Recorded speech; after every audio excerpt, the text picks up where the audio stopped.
Hello, my name is Jack Stanley, and I'm the co-founder of the Tech Academy. I'd like to welcome you to the Tech Academy podcast. The Tech Academy operates a 15-week software developer bootcamp. Our program can be taken online from anywhere in the world. You can find out more at our website, learncodinganywhere.com. That's learncodinganywhere.com. Hey guys, welcome to this week's episode of the Tech Academy podcast. I'm Hannah Patterson. I'll be guest hosting this week. This week, I am sitting down with Brett Tramposh and Angela Enloe. You're going to hear about how they got started in tech, and they also both share some really great career advice that could be helpful in pretty much any industry. Enjoy!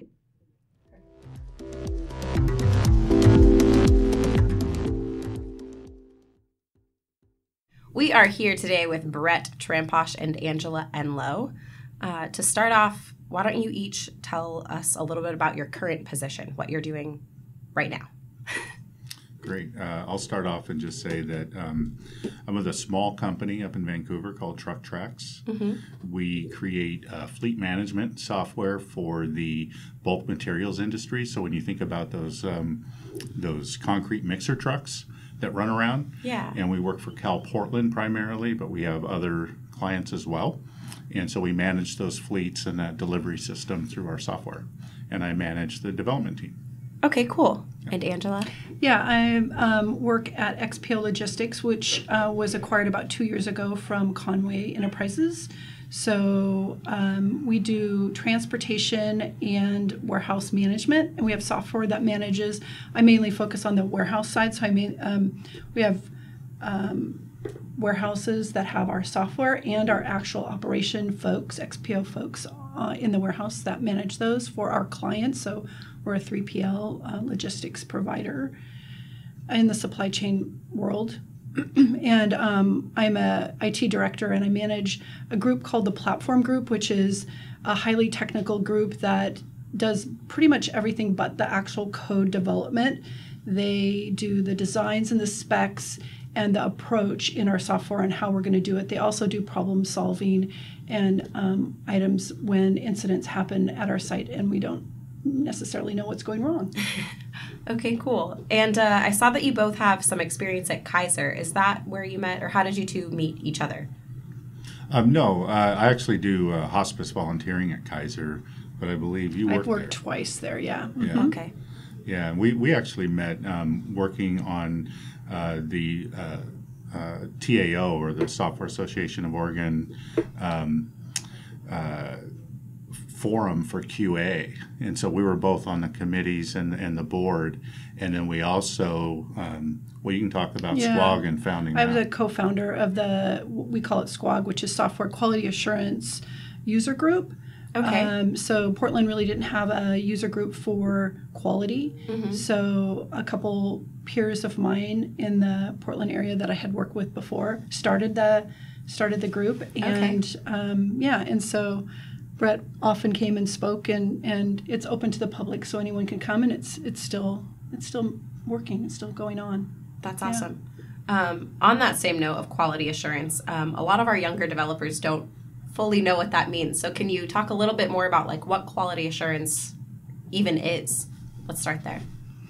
Well, I think that quality assurance has many aspects of it, but I think what's commonly understood is that a developer can write some code as similarly to an author writing a book, mm-hmm. and somebody has to kind of walk through it and make sure that the code that was written performs as expected. So they're kind of walking through the code and looking for areas that may not meet the requirements or may not meet the user's expectations. So that's at the very root of it. But quality can go a broad sense. It can go into all kinds of things like documents and, into the designs, and, it can go a long ways. I would say it gets even deeper every year because technology expands, and so specialized skill areas develop. Mm-hmm. So security has been a big aspect of quality over the past decade, where you've seen data breaches and things that happen, and that points back to whether or not we're doing a good job validating, testing, securing the data itself. And so quality does come, as Angela said, in many flavors and many forms in that regard. With the new cloud environments, quality has become yet new again in learning how to execute the quality programs in a cloud-hosted service offering, as opposed to the systems that a company would typically host themselves. And so it evolves with the technology over time. Awesome. Okay. And you're giving a tech talk today here at the Tech Academy. Without going through your tech talk, what is it that you will be talking about? We have both spent most of our careers here in the Portland area and have worked with multiple companies. And what we wanted to do was share some of the tips and things that we've learned through our careers to both the new students and anyone else who wants to come and participate, about areas that you can do to help move up that career ladder. Yeah. And the main context or the main message to take away is that you do not climb that ladder alone. It's networking. It's the people that you meet here at Tech Academy, the people that you meet at SQUAG or at Meetup events, any number of places, along with the people you work with and your home life. Volunteering is a big thing that gets you in front of and with people that have similar interests, and that bridges over to your career. And so we're just trying to hit on those points and give some topics and some tips about how to help manage that. Awesome. Okay, you mentioned Meetups, which is something that we encourage our students to go to as many as possible, and encouraging that networking from the time that they're in the program. What would you say to people who are just starting out, maybe just started the boot camp or just started getting into tech? Is it too soon to go to a meetup? Will they feel like they don't know what they're talking about, or should they start going right away? Not at all. They should go. And I would say that each meetup's slightly different, has slightly different crowd, but all meetups are very welcoming, want to know what you're doing, want to know what you're learning, or what you're excited about, or what you're interested in. And I think it's a great way to start your networking, right? Start learning what's going on in the Portland area, and have conversations with folks that you're interested in. Learn about new companies that you've never heard about before. When you ask them, where do they work? What do they do? There may even be jobs at companies you didn't even know existed, because each company and each technical group forms their IT group slightly different, and you can learn quite a few things. Cool. Okay. Thank you. And I would say that meetups are vast and varying, and it's good to try out many of them. So don't pass judgment or decide after your first meetup how they go, because they're all a little different. And some of them are very specialized. There's ones on writing. If you want to learn something different, there's ones on script writing and movie making. There's ones on education. There's ones obviously in the high tech field. We've got test automation in Selenium, and we've got the tech leadership meetups. I mean, it's almost endless the amount that spring up and happen. And so it's really good to just try out the ones that you're interested in and see what sticks. Because the one thing that I always recognized was that I never knew what I was going to learn or who I might meet. And so it was always interesting in that you show up with no real expectation of that, and something almost always happens that adds to your sort of tool belt of career growth. Yeah, it's exciting. It's like a surprise. What am I gonna learn, or who am I gonna meet at this one? You mentioned that you both worked for several companies. Would you say that is typical in this industry to move from company to company throughout your career? And as you're navigating and meeting up, is it? It's more typical for some of us than others. I feel like I've probably worked at a couple too many different companies. Okay. But to your question, there's a sweet spot. So when you're building your resume and your career, it is looked upon as, if you're 6 months, a year and a half, company to company, that raises a question for any hiring manager about why so many jumps. Yeah. Or even if you're changing every 2 years. I mean, Right. I mean, if you every 2 years you're looking at a new company, right? It's not bad to change. I think when you change, you get an ability to learn new technologies, a new industry. I've worked in many different industries, and so you get to learn those new industries and new technologies that a different company has. But hopping, the manager will look at, why did you leave? Why, or were you forced to leave? Right? They don't know, right? Yeah. So Sure. you have to be careful. And that comes back to being able to tell your story, too. Exactly. Because there are valid reasons for why you left, or maybe there was, a riff, or maybe, who knows why. But you need to be able to tell your story through all of that.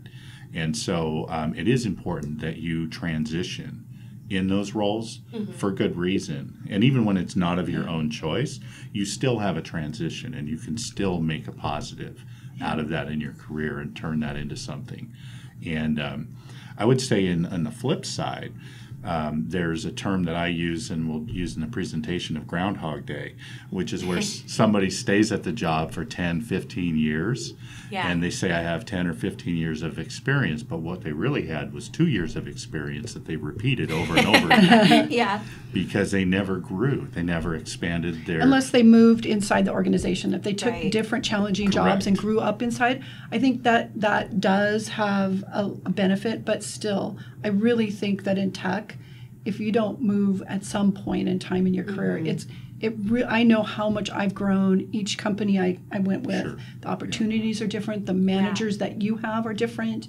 I don't think it's a bad thing to move. You just want to be, why are you moving? What's the reason why you're moving? And be cautious of, money doesn't solve everything, right? Lots of people like to hop because of money. Yeah. And I understand it's a good reason to hop if that's a really critical feature in your own self income, home. But you certainly want to make sure you like the company you're working for. Yes. You like the boss you're going to work for, and you have the respect, because otherwise it could be miserable earning that money, and it's no fun. You spend so much time at your job. And no paycheck's worth that stress. No, it's not. Yeah. Yeah, good advice. So how did each of you get into tech? Is this something that you always knew you wanted to do? Is it something you sort of fell into? Was it something you were passionate about all along? I'll start. I fell into it in a totally different way. I was at a company where I was in the business, and this was 20 plus years ago, and we were moving. We had a mainframe system, which is not very likely anymore, but there are some still out there. We had a mainframe system, and we were moving from one to another, and we were taking our systems and moving them from one mainframe to another mainframe, and then increasing the ability of our systems. And I was pretty knowledgeable about the systems that we did have, and I knew the business process. I had been at the company a long time, and I knew the business process. So I went into IT not knowing anything about IT, and started writing business processes. How does the user, the people in the business, use and do their work every day? So I started writing business processes and really became kind of a business analyst, and then moved up through my career, went into QA and went into management, and had managed all kinds of teams throughout my career. Cool. My start was in diesel mechanics. And so my stepfather trained me in diesel mechanics, and so I turned wrenches when I was a younger man. And I learned that busting my knuckles and being sore and all of that all the time maybe wasn't for me.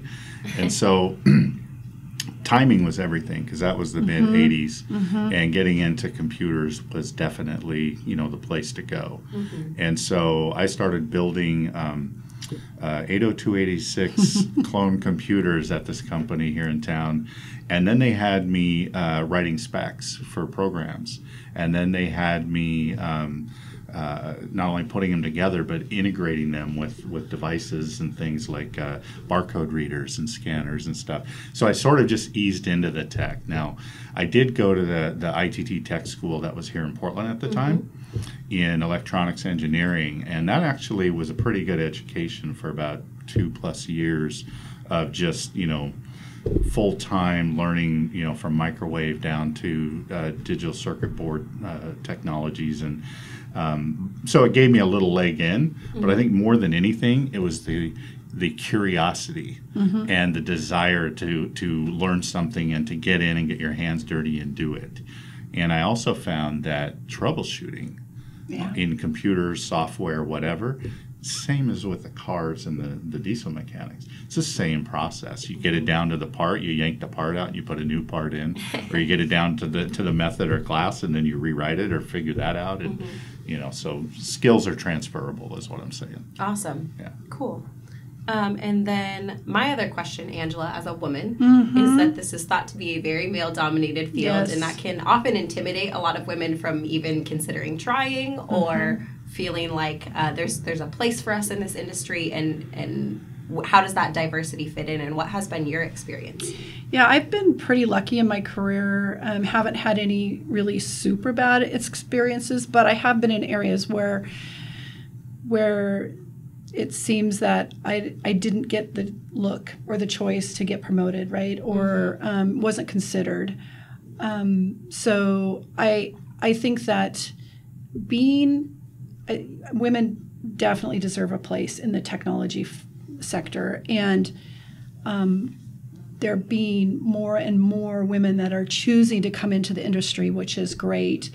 Women have a little bit a trait that sometimes men don't have, with being intuitive and seeing what's happening and being able to be having a emotional IQ type, right? EQ.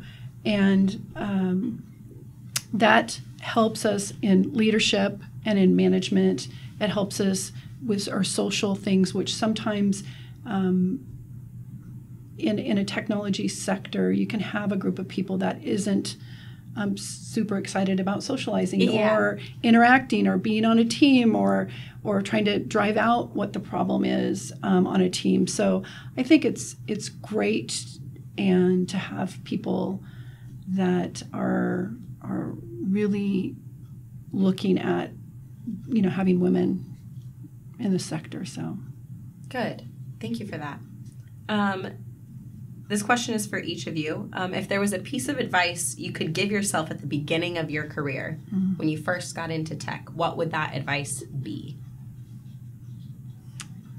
I quickly believe in myself, right? I think, and that's another thing with women, is seriously lean in. I think some people have read that book, but I really truly believe that if I would have believed in myself and leaned in a little bit more and trusted myself and my gut, I think I probably could have been in a different place. But I'm really happy where I'm at. But it could have maybe moved me in a different direction. Yeah. It could have given me more confidence earlier.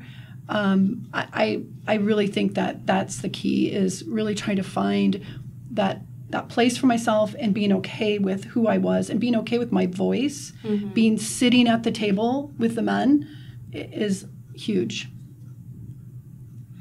I guess two things for me. I would say stop being afraid, number one. I think fear blocks us from a lot of decisions and a lot of things that we want to do in our career, our home life, and so on. And it's difficult to get over. Where I found the ability to get over that was with mentoring. So I had a lot of really good mentors in my career that helped me through the fears that I had, either in job changes or technology changes or what have you. And the other one was the continuous learning. You must take that seriously from day one. Especially today, things move so quickly, and you can't know everything, but you must continually be building your tool chest in skills and knowledge, whether they're soft skills, which are extremely important, or the technology skills. You absolutely have to have a plan. Good. And in there, one follow-up question on that. You mentioned having really great mentors. Where do you seek those people out? Where do you find a mentor and someone that you know you can trust to help you navigate? I think a lot of it's a personal choice. We find common ground and commonality with those that are like us. And so a lot of times we would gravitate to somebody who's like us to be a mentor. I would say it's even better if you could get someone who's not like you to be mentoring you. And I actually had someone at one of our meetups engage me in a conversation on that, about how hiring and all of this, that everybody just wants someone like them. And so that diversity really gets, clouded. Yeah. And so I would say the first thing is to think about what you would like in a mentor. What are the things that they can bring to you to help you out? And then go to a few people you trust, friends, family, or coworkers. And it doesn't necessarily mean it's them, but they can help you find someone. Yeah. And I've done that for people before too, where I've said, I know this person who has gone through this. They know how to climb this ladder, whatever. Let me see if I can make a connection for you. And so I do believe it's the networking and just asking. And I also think that your mentor doesn't have to be formal. You don't have to say, can you be my mentor? Yeah. Right? You can just watch somebody that you feel is successful and try to mimic or mirror them, and watch why are they successful, and analyze their behaviors, analyze how they walk into meetings. What do they talk about in meetings? How do they question things in meetings, right? And so I've learned a lot, not from a formal mentorship, but when you're in a group of people, you can take on those things and analyze them yourself, and or go back and say, how do you do that? How do you whatever problem solve or whatever, and how do you figure out how to get to that point? You can just ask questions, and that can be a mentor too. That's not a formal mentor. That's a great point. Like a role model, not necessarily someone you get coffee with once a week or whatever. Yes. Yeah. So. Okay, great. Well, thank you both so much for being here, and we're looking forward to your tech talk. Great. Thank you. Great. Thank you. Hi, this is Jack Stanley again. I hope you enjoyed today's podcast. I'd like to leave you with a suggestion. We call this Jack's Random Tips. Today's tip is, it's recommended to keep your life in balance. Life can be a juggling act with work, marriage, exercise, finances, children, education, housing, family, etc. It can be difficult to manage it all. It's best to put time and attention into each important aspect of life. Neglecting one area of life can be detrimental. Focusing on work only and dropping out of touch with friends or ignoring your significant other can cause major issues down the line. Compartmenting important aspects of your life with a schedule is best. Family nights, hitting the gym on the way to work, date nights, adhering to your work hours. Keeping all of these activities happening regularly will bring about balance in your life. Being fixated on certain areas while abandoning others can cause damage. There's an additional benefit to bouncing between areas of life, and that is perspective. For example, if you work at a computer all day long, doing something like going camping can give you an exterior view of your work life and other beneficial insight. This idea of balance becomes more obvious when you look at what would happen if you ceased going to work and instead spent all your time exercising. So work out a schedule that allows for all of life's activities, and if you're short on time, maybe cut back on recreational activities like television and gaming. And again, if you are interested in enrolling in our Software Developer Bootcamp, please visit our website, learncodinganywhere.com.